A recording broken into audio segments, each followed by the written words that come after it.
to have a way with words. There seems to be an inexplicable and yet inevitable link between the way we speak and who we are as people, and as a people. With emphasis on Caribbean people, the value of language in terms of the way it gives us our own identity is what appoints it as a priceless cultural form and a living remnant of our unique past. So hi, my name is Bilqees. I'm 22 years old and I'm a graduate of the UWI St. Augustine, where I double majored in Spanish and French, taking most of my classes here at the CLL. And currently I'm finishing up a postgraduate diploma at York University in Toronto, where I'm studying interpretation techniques, and on the side I am a freelance interpreter. I'm going to cheat and pick two. So I think the first was that I became a finalist in the 2024 Rhodes Scholarship competition. Now, I didn't win the competition, but I became a finalist, and that meant a lot to me because I managed to do that as a UWI student. So there are many other students who went to Ivy Leagues and private institutions abroad, but I was happy to have done that as a UWI student with all of my training in UWI, and to still be competitive and to still make it about the humanities and languages. So I'm really happy to represent the Caribbean in that way. And I think my second greatest professional achievement would be that some friends and colleagues of mine co-wrote a book, a children's book, which is a storybook with some textbook features. And I'm really proud of that because it was never planned to be a formal publication. It was just a really fun group project that made it to a next level. And so I'm really proud of that because it's really focused on marginalized persons in our community. And yes, I'm just really happy that I got to use my passion to create something that other people can partake in as well. For me, I think that passion started when I was in the very first day of Form 1 actually. I wasn't very much exposed to languages in primary school, and that first week of Form 1 where I was meeting all my new teachers, I was just so fascinated by how they walked into the class and said, "Hola, me llamo," or "Bonjour, je m'appelle." It was just really fun for me that someone could speak a whole new language. Throughout the years, I always remained passionate about languages. I did, however, consider other career paths because not many people go into languages. And so originally I had signed up to law in UWI, and I made it one day of law for undergrad, and I said, no, I wonder what they're studying in Spanish. I feel so left out. So it was early enough for me to switch to Spanish and French, and I think that really cemented that I wanted to create a professional career out of languages.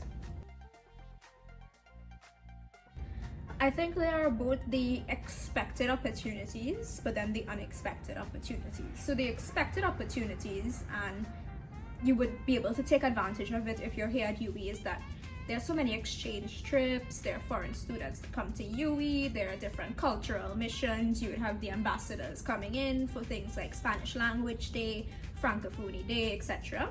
So those opportunities really allow you to network and communicate with new people in Trinidad. You can form new ties with like the Alliance Française in Port of Spain, for example. Lots of educational programs. But for me also, there have been unexpected applications of languages. So for example, working with migrants, I was never particularly, in my secondary school days, thinking of myself as someone to work with migrants or refugees. And then following the Venezuelan economic crisis, we saw a lot of Venezuelans coming into the country, and then you would realize that you can't get anything done when it comes to human rights or refugee rights if no one can speak the language. So that opened up an opportunity for me to become an English language tester last year for the summer period to try to help new children get into primary schools. And then another opportunity has just been getting to watch new shows, listen to new music, make new friends, pen pals, etc. You strictly think that languages might be academic or if you're working in business, but there's a whole cultural element to it as well. And in Trinidad, we have a very strong multilingual heritage that people don't recognize. So we have a legacy of patois when the French came in our history and culturally, made their mark. We was colonized by the Spanish. We have our Creole. We have different Creoles from other Caribbean countries as well. So I got to really appreciate our linguistic heritage, I would say, in a way I did not expect I would. Well, I think even if languages isn't your central professional goal, like you might not want to be a translator, for example, but our world is becoming very, very globalized.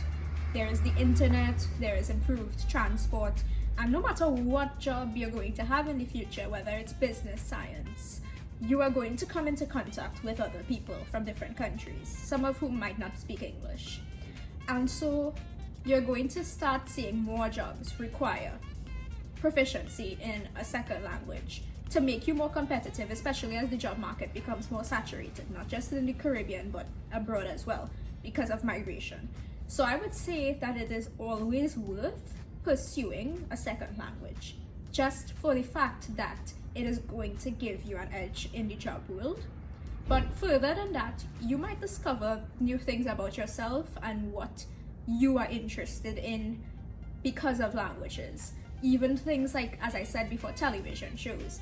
For people who like anime, for example, learning Japanese might help you see what you enjoy consuming in a different way.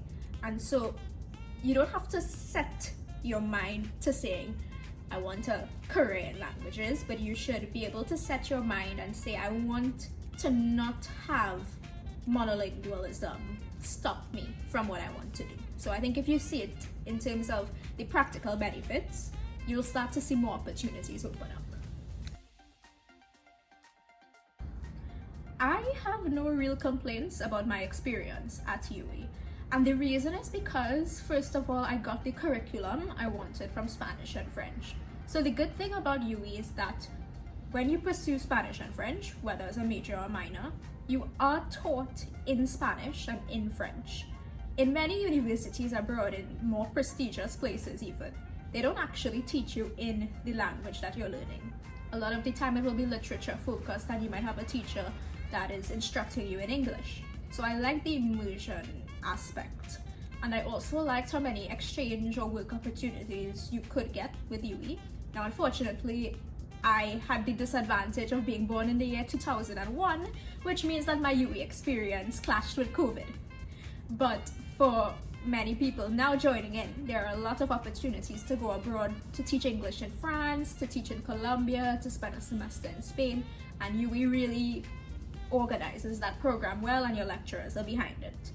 And in terms of the UWI life, it is what you make of it. If you do want to party, there are parties, but if you are really serious about your future, your career, your academics, there's a lot to be reaped. So I say that you should always apply for UWI whether or not you're sure about what you want to do, where you want to live. There's a lot of advantages to doing humanities at UWI. Just yesterday I got an acceptance here at UWI for my master's in Spanish, and I'm going to take up the offer. I am looking for a more permanent job because I freelance as an interpreter, so looking at internships, but I don't want to give up on my education just yet because I realized that I am quite good at applying myself academically, and I'm interested now in more conceptual aspects of languages like the literature, the culture, etc. And so me and my friends who co-wrote Juanita with me, we're all interested in pursuing a master's here at UWI because it's affordable. We're really good with the lecturers, the system. So I'm looking to begin that in September, God willing. And yes, just looking for more freelance opportunities and, looking to expand research as well, to look at the Hispanic legacy of Trinidad and, what that could tell us about migration.